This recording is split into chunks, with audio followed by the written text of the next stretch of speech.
Every agent I know is asking some version of this question right now. Should I be worried about AI? And most of the answers they're getting are either, oh, AI is going to take everything, so start panic applying for other jobs.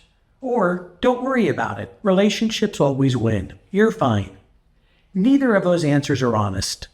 So today we're going to get an honest answer from someone who's actively licensed, actively closing deals right now, and actively using AI in my business, not reading about it, but doing it. Here's what AI actually means for your career as a real estate agent. We've watched AI move into industry after industry and eliminate jobs people thought were safe. Paralegals, copywriters, customer service, radiologists reading scans. So when you see AI writing property descriptions, answering buyer questions at 2 a.m., pulling comps, generating market campaigns in seconds, I understand why you feel the chill. You're not being dramatic, you're paying attention. But here's what I want you to notice about every industry where AI has made the biggest impact. It replaced the repetitive. It replaced the transactional. It replaced the part of the job that didn't require a human being in the room.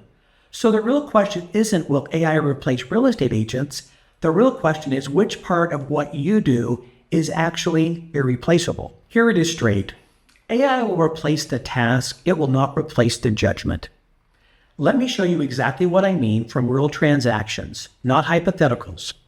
In a market that moves fast, and many of our markets move fast, I have used AI to write listing descriptions in minutes instead of hours, to draft up follow-up email sequences, to pull together neighborhood data for a buyer presentation, to help me outline a social media post.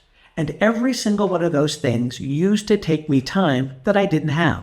So AI handles the repetitive output, the stuff that looks like thinking, but actually is just production work. Here's what AI cannot do. It cannot sit across the table from a seller who just got an offer of $40,000 under ask and help them decide whether the buyer story is worth believing. It cannot read the energy as showing when a buyer says it's fine, but their eyes say something completely different. It cannot negotiate, really. Not in a human sense, where you manage emotion, ego, fear, and expectation all at once and in real time.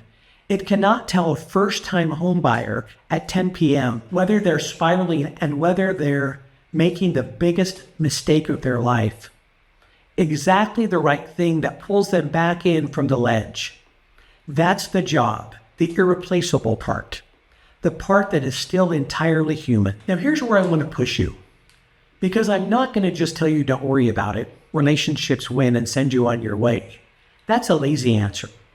The agent who wins isn't the one who ignores AI, and it's not the one who's paralyzed by it either. It's the one who uses AI to eliminate the time-wasting production work so they can spend more time doing the things AI cannot do. Think about it this way. If your competition is still spending 3 hours preparing a listing presentation that AI can help you do, say, in 45 minutes, who has more time to be present with clients?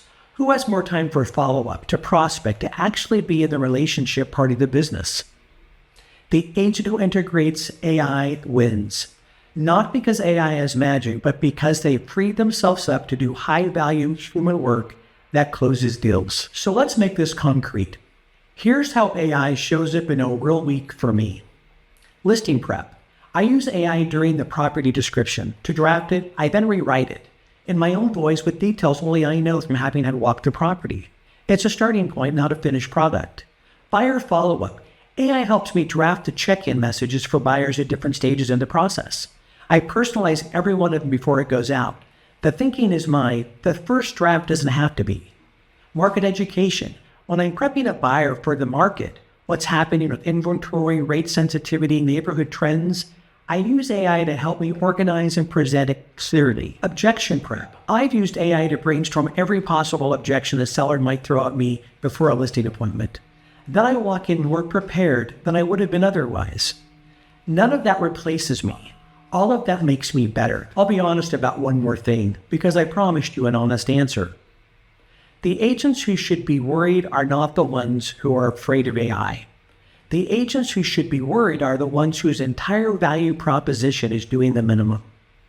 And by that I mean processing paperwork, unlocking doors, writing descriptions and putting it in MLS and then just waiting. The pure transaction processing part, yes. AI and tech-enabled discount models have been eating that alive. That's been happening for years. AI has simply just accelerated that. If your value to a client is that you exist to have a license, that is a very shrinking market. But if your value is your judgment, your relationships, your ability to guide them through one of the biggest transaction or financial decisions of their life, that is not replaceable. The question is, which one are you building? So here's where I land. AI is a tool, a genuinely powerful tool. The agents who embrace it and build tight, efficient systems around it, they're going to win with more business, serve clients better, and work with less chaos. The agents who ignore it, or the ones who are worried about it and they freeze, they're going to fall further behind. The good news is, building those systems is exactly what I help agents do. If you want to talk about what it looks like for your business specifically, the Brainstorm Call is free. The link is below in the video. No pitch, no pressure, just a real conversation about where you are and what that actually is possible for you in your business. And before you go, drop a comment. I want to know, are you using AI in your real estate business right now? And if not, what's stopping you? I read every one.